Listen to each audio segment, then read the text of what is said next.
They called her a broken alien girl and sold her for nothing, until one human saw her true worth. Kelvin Ruiz had walked the same route home from the survey office for nearly 5 years. The city's Eastern Market Strip was never his first choice after dark, but tonight he had no other route. The monorail had stalled again. The main tram line was flooded from the day's rain, and he needed to cross Orvin Sprawl's lower sector to reach his block before the curfew sirens started their half-hearted warning. He wasn't here for trade. His job as a survey archivist kept him in quiet rooms, cataloging terrain and resource data for colonial records. Slow, methodical work that left him with ink-stained hands and a stiff neck most evenings. It paid enough for rent and food, not enough for indulgences. The only reason he tolerated this walk through the neon and smoke chaos was the tea stand tucked in the far corner, a place with one of the few burners in the district that could still boil water without tripping the breaker. The overpass above rattled with heavy haulers. Rainwater dripped from rusted seams, pooling in shallow depressions along the cracked pavement. The market here never fully closed. Vendors worked under tarps strung between leaning poles, selling whatever they could keep from spoiling. Overripe fruit, strips of preserved meat, scavenged electronics. Light came from flickering neon boards and small battery lamps, casting everything in uneven color. The smell was always a mix: frying oil, damp concrete, unwashed fabric, and the tang of cheap fuel. Kelvin kept his pace even, eyes down, hands buried in his coat pockets. Years in the city had taught him that lingering eye contact in these streets could start conversations he didn't want. He scanned the ground ahead, stepping around puddles, sidestepping clusters of buyers arguing over coin weights. His mind was on the tea stand and the thought of a hot drink to shake off the cold that had been in his bones since morning. That was when he noticed the gap. It wasn't a noise that caught his attention. It was the absence of it. A subtle change in movement. A space in the flow of people. A circle no one stepped into.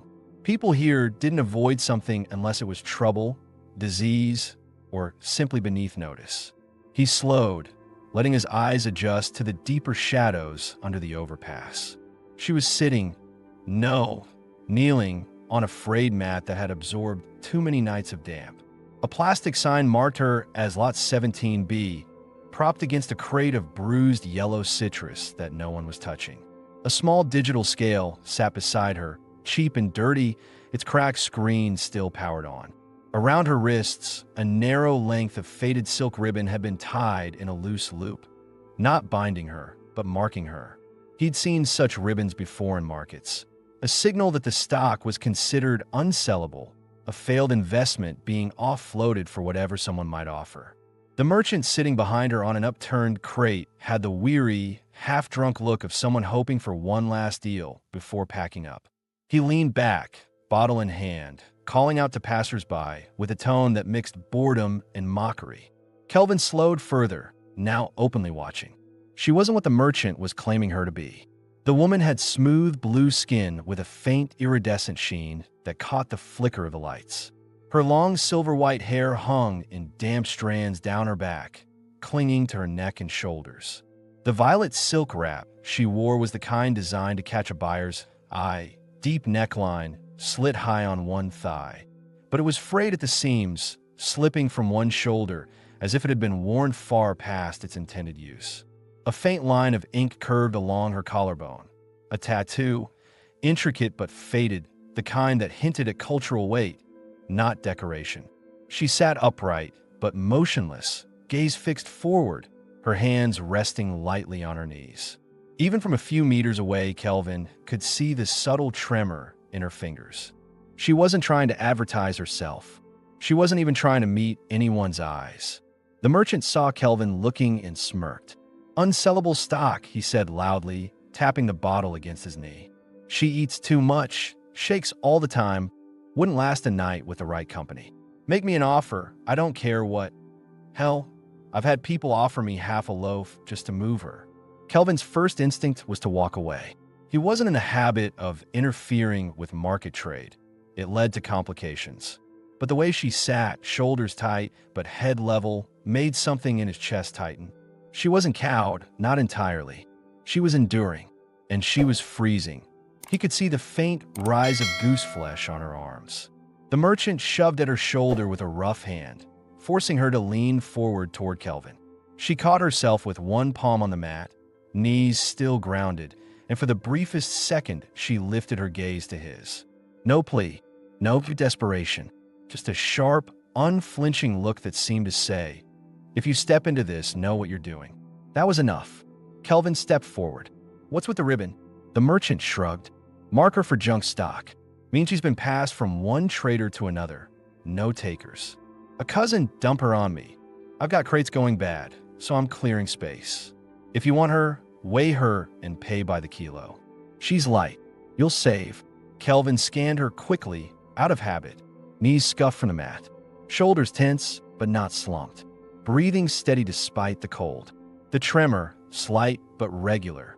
Might be hunger or exhaustion, not sickness. Whatever her story was, it wasn't broken goods.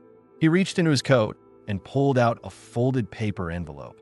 His lunch money, still untouched. He'd been saving it for later in the week, but the thought of putting it back in his pocket didn't sit right anymore. "This is my offer," he said. "No weighing. No more talk. I take the ribbon off here. You look the other way for 10 seconds, and we're done." The merchant peeked inside, eyebrows lifting slightly. "You're overpaying," he muttered. "Good," Kelvin said flatly. The man pocketed the envelope. 10 seconds. "I didn't see a thing." Kelvin crouched, knees stiff from the cold. He kept his voice low. "May I?" Her wrists tilted toward him.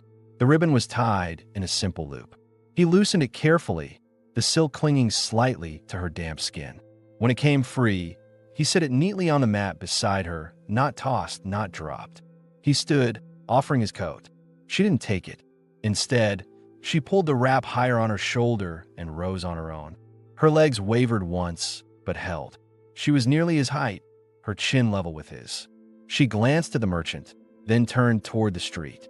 Kelvin matched her pace as they stepped out into the rain. He kept himself on the side where the wind cut hardest, sheltering her without making it obvious. They crossed 2 side alleys before reaching the metal stair that led to his building. The left railing rattled under their weight. She didn't speak, and neither did he. His apartment was on the 3rd floor, above the document depot where he worked. Inside, the air smelled faintly of paper and dust. A single bulb lit the narrow room. Bed against one wall, small stove opposite, shelves lined with files, and a half-broken heater under the window. It wasn't much, but was dry and warm enough to be bearable. "Bathrooms through there," Kelvin said, pointing to a narrow door. "Water takes a minute to heat. Sit wherever you like." He found a towel, a clean shirt, and an old pair of drawstring trousers. "If you want to change, these are here. No conditions." She took them without a word, vanishing into the bathroom. The sound of running water echoed faintly. Kelvin put a pot on the stove, opened a can of soup, and tried not to think too far ahead. He didn't know her name. He didn't know if she would stay the night or vanish the second he turned his back. But he did know one thing. She wouldn't be sitting on a wet mat in the market again. When she emerged, she wore his clothes, the shirt hanging loose, one shoulder bare, the trousers tied tightly at the waist and rolled at the ankles. Her hair was damp, combed back, and her skin looked warmer now. She sat at the small table without hesitation, facing the door. They ate in silence for a few minutes before she spoke. "My name is Asira." Kelvin nodded. "Kelvin." She studied him for a moment. "Why overpay?" "I wanted him to stop talking," Kelvin said simply. There was the faintest twitch at the corner of her mouth, not quite a smile. She finished her soup, set the bowl down, and kept her gaze on him. "Don't give me back," she said quietly.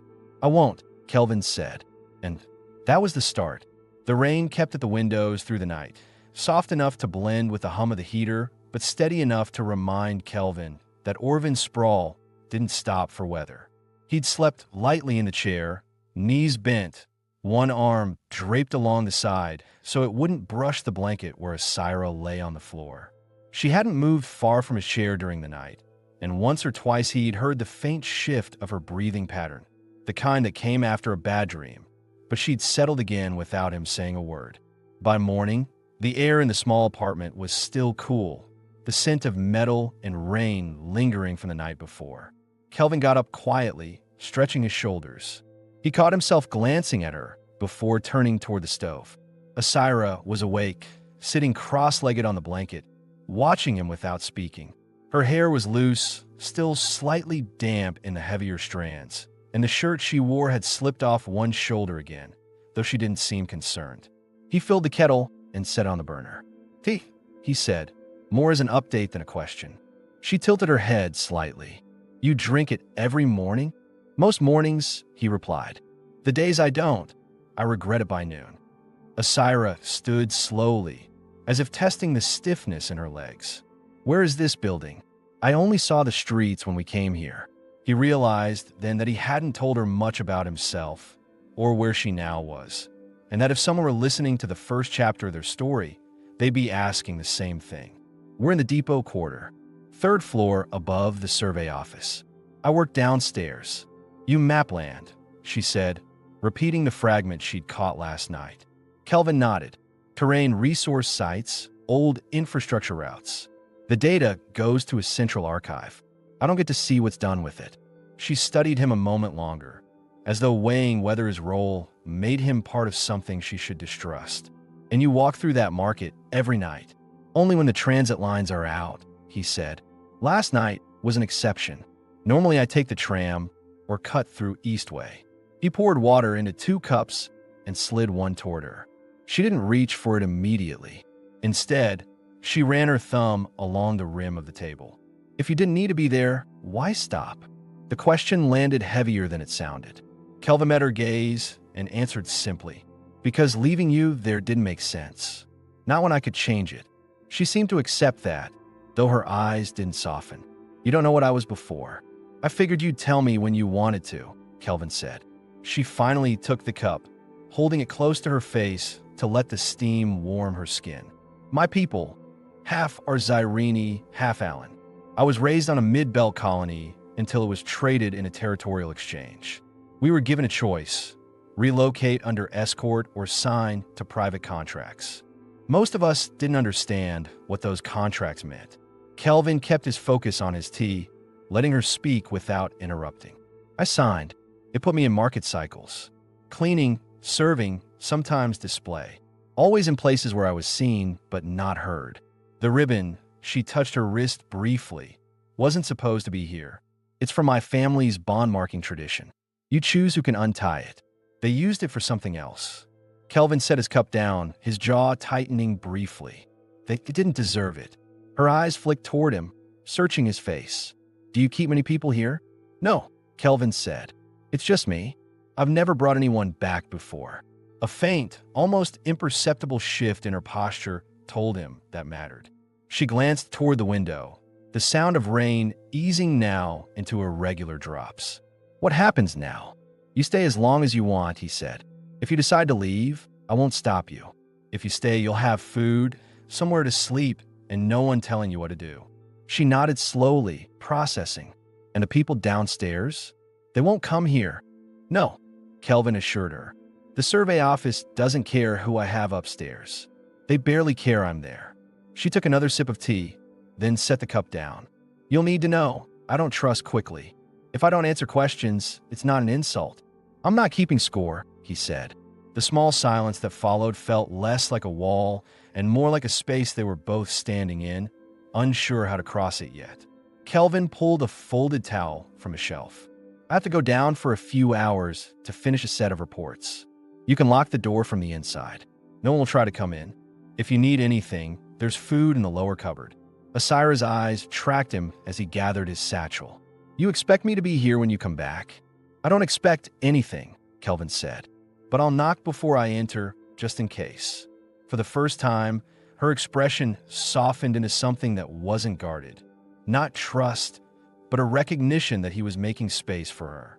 As he stepped out into the hall, Kelvin felt the weight of the previous night settle differently. He'd left the market with her because it felt wrong not to. Now, as he locked the door from the outside and slipped the key into his pocket, he realized he didn't want to return to an empty apartment. Kelvin returned to the building later than planned, his satchel heavier than usual.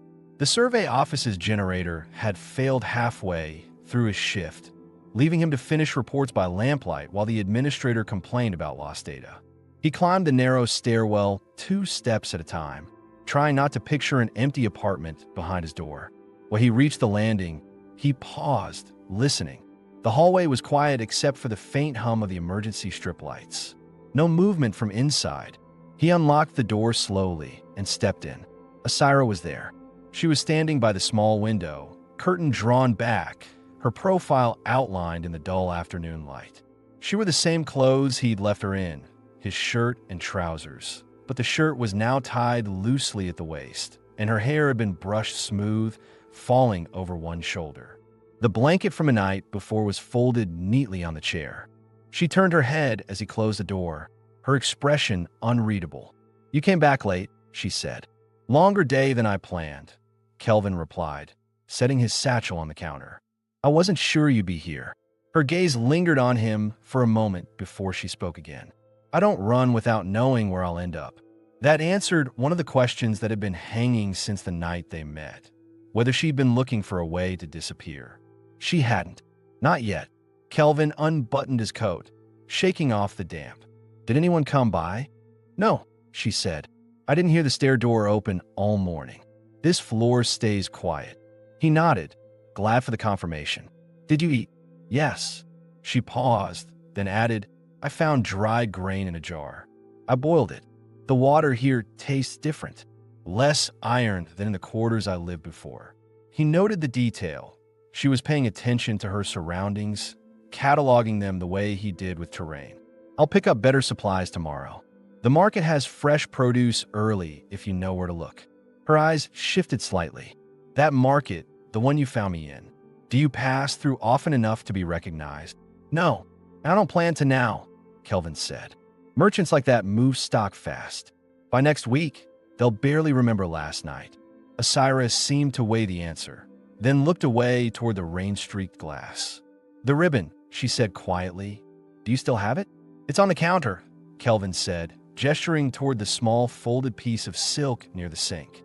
"I didn't throw it out." Her eyes moved to it, but she didn't cross the room. "Where I'm from, removing that ribbon without permission can start a fight. You didn't ask, but you did it carefully." "I thought you wanted it off," he said. "I did," she replied. "But most people wouldn't have cared how." The room went quiet for a few moments. Kelvin pulled 2 cups from the shelf, set water to boil, and turned back to her. "If you want to tell me what happens to people marked like that where you're from, I'll listen. If you don't, I won't press." She hesitated, then shook her head slightly. "Not yet." He respected that, shifting the conversation instead. "I should explain something I didn't yesterday. I live here because the rent is tied to my job. The survey office owns the building. That means you're safe as long as I'm working there. No one inspects these units unless the office tells them to." That was a question listeners would have had after the first 2 chapters. Why no one would come to remove her. Now it had an answer. Asira stepped away from the window and came to the table, pulling out a chair. "How long do you plan to work there?" "As long as they'll keep me," he said. "I'm good at the job, even if it doesn't mean much outside that office." "And if they don't?" Kelvin met her eyes. "Then I'll find something else. But I wouldn't leave without telling you." She studied him for a moment. "Then Saturday, most people I've met would have sold me the next day for a profit." "You're not most people." He didn't know how to respond to that without sounding like he was asking for credit he hadn't earned. Instead, he set a steaming cup in front of her and took his seat across the table. "This place is small," she said, glancing around the single room. "Doesn't feel temporary." "It's not," he said. "I like places that don't need much to keep running." Her eyes lingered on the shelves, the folded blanket, the neat stack of papers. "Everything here is yours." "Yes. And now, I'm here too." Kelvin nodded once. "If you want to be." The corner of her mouth twitched, not a smile, but close. She took a sip of tea, her gaze lowering slightly. "I'll stay. For now." He accepted that without pushing for more. The decision was hers to make, and pressing would only make her guard rise again. Outside, the rain began to ease. Kelvin leaned back in his chair, the tension in his shoulders easing a fraction. For the first time since the market, he felt the space between them shift. Not open, not yet, but not closed either. And that was enough for tonight. The next morning began without rain, though the streets outside still held the damp smell of it. Kelvin woke to the faint sound of movement. Not the cautious shifting from the night before, but deliberate, light steps across the floor. He sat up slowly in the chair, blinking the stiffness out of his neck. Asira was at the counter. She had pulled the jar of grain from the cupboard again and was carefully pouring some into a pot, measuring the water by eye.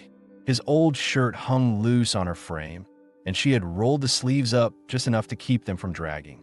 Her hair was tied back with a strip of cloth she must have cut from the frayed hem of the blanket's edge. She didn't turn when she noticed him watching. "You were asleep," she said matter-of-factly. "I thought I'd make something before you went down to the office." He rose from the chair, the floor creaking under his weight. "You don't have to." "I know," she interrupted, stirring the pot. "But I've cooked before. For people who didn't notice, you'll notice." The statement carried no accusation, just certainty. Kelvin stepped closer, keeping his tone light but steady. "You're right. I notice." She gave the pot a final stir, then turned off the burner. "There's no salt. I checked all the cupboards. I can get some tonight," Kelvin said, "along with real food." Her eyes flicked toward him. "Grain is real food. Not by itself," he countered. "You'll see." They sat at the table, steam rising from the bowls between them. She ate with the same slow, measured pace as before, but her shoulders seemed less tense. Kelvin found himself wanting to ask more about her home, her family, how she'd ended up in that market. But he knew pressing would do more harm than good. Instead, he answered questions she hadn't asked yet. "I don't get visitors here. I don't bring work upstairs. The only person with a key is me, and I don't loan it out. You'll have space." She swallowed her bite, eyes narrowing slightly. "What about the people downstairs? Do they ask why you live alone?" "They don't care," he said. "The depot quarter isn't the kind of place where people knock on doors for conversation." That seemed to settle something for her. She pushed her bowl forward slightly, the faintest sign of being finished. "If I'm here when you come back, you'll know I'm staying." Kelvin nodded. "And if you're not, then I'll have taken what I needed to survive," she said plainly. He appreciated the honesty, even if it wasn't the answer he wanted. Fair enough. When he left for the survey office that morning, she was sitting at the table with her tea, watching the street through the open curtain. He locked the door behind him, knowing she could bolt it from the inside if she wanted. Hours later, when he climbed the stairwell again, the faint smell of something warm reached him before he unlocked the door. Inside, Asira was on the floor near the heater, repairing the hem of his spare trousers with thread she'd found in his drawer. The jar of grain sat empty on the counter. "You've been busy," Kelvin said. "You said this place was yours," she replied without looking up. "I don't like being in places I can't make better." He felt the corner of his mouth lift. It wasn't a smile, not fully but close. This, the sewing, the cooking, the choice to still be here, was the first real sign she wasn't just enduring his presence. Kelvin hung his coat on the wall hook. "Tomorrow, I'll show you where to find better food in the market. Early morning is safest." She tied off the thread and glanced at him. "Then you should sleep early tonight. Markets don't wait for slow walkers." It was the first time her words carried even a trace of dry humor. He didn't miss it. The next morning, Kelvin was already awake when Asira emerged from the bathroom, hair still damp from the quick wash. She'd chosen to wear his shirt again, but now it was cinched at the waist with a length of fabric she must have salvaged from somewhere, paired with the repaired trousers from the night before. She moved with a deliberate calm, though he caught the way her eyes flicked toward the window as if measuring the light. "You're ready early," Kelvin said, pulling on his coat. "You said the market is better in the morning," she replied, voice steady but low. He handed her a scarf from the hook. "For the wind. It's colder outside than it looks." She didn't refuse, but she adjusted it herself, making sure it draped loosely so her neck tattoo wasn't completely hidden. That small decision told him she wasn't going out to disappear. She was going out to be seen, but on her terms. They stepped into the street. The air was crisp, carrying the scent of wet stone and faint traces of last night's cooking fires. The early market was different from the one he'd pulled her out of, fewer stalls, but more serious buyers. Vendors called out prices without the drunk slur or desperate edge of a night shift. As they walked, Kelvin noticed people looking. Some glanced quickly away. Others let their eyes linger on Asira with curiosity or calculation. He kept his pace steady, resisting the urge to shield her physically. She walked alongside him, shoulders back, gaze forward, her movements measured but confident. Near the produce section, a woman selling root vegetables leaned over her stall and looked directly at Asira. "You new in this quarter?" Asira's reply was calm. "I'm here for food." The vendor's eyes flicked to Kelvin, then back to her. "With him?" "Yes," Asira said simply, and that ended the conversation. Kelvin paid for a bag of vegetables and moved them along. Once they were out of earshot, he said quietly, "You didn't have to answer her." "I wanted to," she replied. "Better they know I walk with someone than wonder why I'm alone." It was a calculated move, and he recognized it for what it was, a small piece of security she was choosing for herself. They spent the next half hour moving between stalls. Asira picked through each vendor's offerings with a practiced eye, choosing only what was freshest and ignoring anything too soft or shriveled. She didn't haggle much, but when she did, her tone was firm enough to draw a surprised look from one older trader. At one point, Kelvin realized something. No one here seemed to recognize her from the night market. Either the merchant who'd held her hadn't been from this section, or she was right. Stock moved too quickly for faces to stick. The ribbon was gone, and with it, the label that had made her an object instead of a person. When they finished, Kelvin carried most of the bags, but Asira kept one over her shoulder. Back at the apartment, she unpacked everything without being asked, placing vegetables into the cupboard and stacking dried goods neatly. "You've done this before," Kelvin said, watching her. "I've managed kitchens," she admitted. "In other houses, never my own." That last part landed heavier than she seemed to realize. He didn't comment, just started chopping vegetables for the midday meal. She stood nearby, drying each one after washing, the rhythm between them quiet but easy. When they sat to eat, Asira took a slow bite, then set her spoon down. "The market today was different from the one you found me in," she said.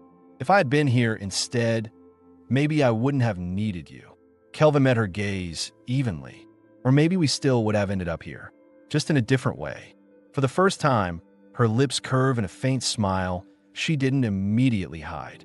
Maybe it was just after nightfall when the power went out. One moment, the single ceiling light was casting its uneven glow across the apartment, and the next, everything fell into shadow. The hum of the heater stopped. Outside, the street lamps flickered once before dying, leaving only the faint, cold light from the rain-dimmed moon filtering through the narrow window. Kelvin was at the table, sorting through a stack of survey forms when a blackout hit. He didn't swear, didn't move abruptly, just sat back listening. Blackouts weren't unusual in the depot quarter, but the sudden silence always made the air feel heavier. From the corner near the window, Asira's voice came low but steady. "Is this normal?" "It happens," Kelvin said, standing and crossing to the small cupboard. The grids patched together from leftover infrastructure. Power comes back when it comes back. He pulled out the oil lamp, struck a match, and lit it. The flame flared, throwing a small circle of light across the room. It wasn't much, but it pushed the darkness back just enough to see her face. She hadn't moved from her spot, but he noticed the way her fingers pressed lightly into her own arms.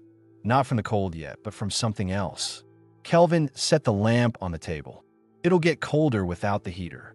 You want the blanket?" She hesitated, then shook her head. "I'm fine for now." He knew better than to press. Instead, he took the blanket from the chair and draped it over the back of his seat, so it was within reach for either of them. "I'll make tea before the water cools completely." As he filled the kettle, he kept his movements slow and deliberate, letting the soft sound of water hitting metal fill the silence. When he glanced back, Asira was watching him with that same alert stillness she'd had the night they met, as if waiting for something to go wrong, as if measuring whether she should be ready to move. Kelvin set the kettle on the burner, but without power, the ignition didn't spark. "Right?" he muttered, manual light. He struck another match, lit the flame, and adjusted it until it burned steady. She stepped closer now, the dim lamplight catching on the iridescent sheen of her skin. "You've done this before." "Blackouts," Kelvin said. "Too many times." Her eyes flicked toward the door, then back to him. "Where I was before, blackouts meant the guards stopped patrolling. Sometimes it was good. Sometimes she let the thought hang. He understood she wasn't telling him for sympathy. She was giving him information, explaining why she stood so still in the dark. "Here, it just means we wait." The kettle began to hiss softly. Kelvin poured the tea, setting one cup in front of her. She wrapped her hands around it, not drinking yet, just letting the warmth sink in. The temperature in the room began to drop after half an hour. Kelvin could feel it in his fingers, and he knew she could too. He reached for the blanket, holding it out without stepping closer. No reason to get cold if we don't have to. This time she took it, pulling it around her shoulders. After a moment, she stepped nearer to the table, choosing the chair opposite his. The lamp between them cast a soft, uneven light that made the space feel smaller, more contained. For a while, neither spoke. The only sound was the faint hiss of the oil lamp and the occasional drip of water outside. Kelvin found himself studying the way her eyes adjusted to the light, the way her shoulders began to lower now that the darkness wasn't absolute. Then, without looking up from her cup, she said quietly, "I don't like silence. It makes me remember." He set his tea down, leaning forward slightly. "We can talk about anything you want." Her lips pressed together for a moment. Then she asked, "Why live here? You could work in another district. I've seen your hands. You're careful with detail. That's worth more in better quarters." Kelvin let the question hang before answering. "I've been offered transfers. Better pay, cleaner streets. But I don't like owing favors. Here I work, I go home, and no one interferes. I can choose who comes through my door." She glanced up at him now, holding his gaze for longer than before. "So you chose me. I chose not to leave you there," Kelvin corrected gently. Something in her face softened. Not entirely trust, but a shift toward it. She pulled the blanket tighter, not as a shield, but for comfort. When the lights finally flickered back to life, neither moved immediately. The heater clicked on, filling the room with its familiar low hum. Kelvin reached to turn down the lamp, but Asira stopped him with a small motion of her hand. "Leave it," she said, "just for tonight." He left it. The following day passed quietly, though Kelvin noticed subtle changes in how Asira moved through the space. She no longer kept to the edges of the room. When she crossed to the counter or stove, she didn't glance at the door first. She left the blanket folded neatly in the chair, instead of carrying it from one spot to another. It was evening when the change came. Kelvin had returned from the survey office earlier than usual. The rain outside, nothing more than a thin mist, the streets quiet. He set a bag of supplies on the counter, fresh bread, salt, a small packet of herbs, and a jar of preserved fruit, and watched her unpack them without comment. Halfway through arranging the cupboard, she stopped. Her fingers stayed on the jar she'd just placed down, but her eyes had gone distant.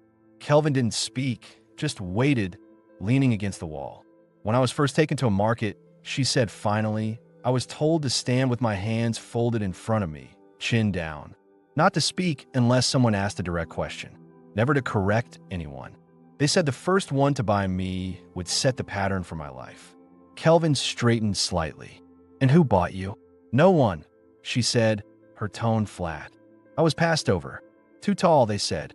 Looked like I would talk back. And I did once. After that, I learned to say nothing. It made them think I was obedient." He stayed quiet, letting her decide how far she wanted to go.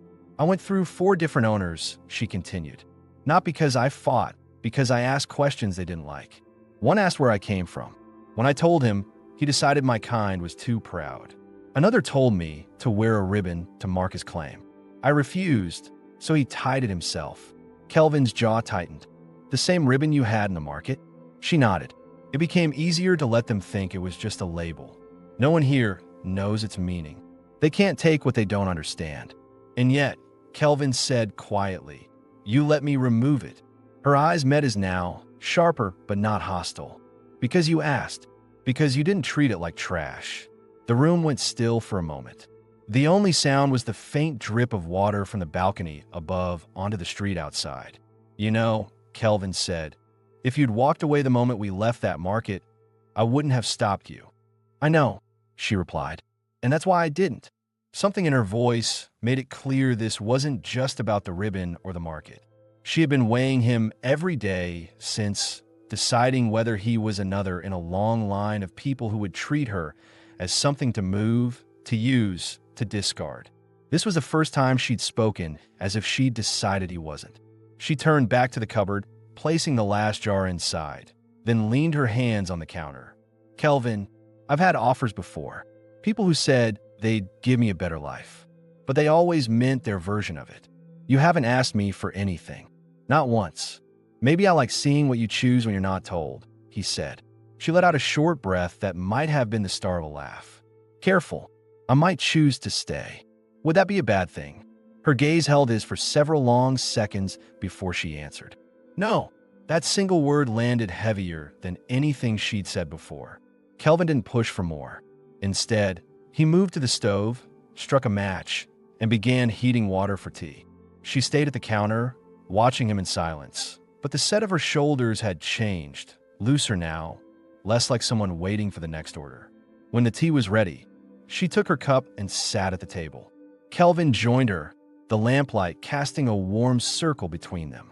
Outside, the mist had turned to light rain again, tapping softly at the glass. She spoke once more before they finished. "If I do stay, it will be because I decided, not because I owe you." Kelvin nodded. "That's the only way it works." For the first time, she didn't look away when he said it. Morning came with a break in the weather. The first sunlight Kelvin had seen in a week spilling across the narrow street and into the apartment. The air felt warmer, carrying the faint scent of baked bread from a stall somewhere below. He sat at the table with a mug of tea, sorting through the last of the survey reports he'd brought home, when he noticed Asira was already awake. She was at the window, the curtain drawn wide, her hair loose and catching the light so it glinted silver along the edges. She wore the same clothes she'd been using for days, his shirt still knotted at the waist and the trousers she'd repaired, but there was nothing tentative in the way she stood now. Her weight was evenly balanced, her arms relaxed at her sides. When she turned, there was no hesitation in her eyes. "I'm not leaving." Kelvin set down his cup slowly. "You're sure?" "Yes," she said. "I've been sure since yesterday. I just wanted to say it when I knew you would hear me." He leaned back in his chair. "Then we'll make this place yours as much as mine." She crossed the room, stopping just short of the table. "I told you before, I've lived in places where I worked where I was told I belonged. None of them were mine. This one can be if I decide it." Kelvin met her gaze steadily, then decided. "I have." Her voice was calm, but there was weight behind the words, as if each one had been checked and measured before she spoke. She sat across from him, resting her hands on the table. "There's something else you should know.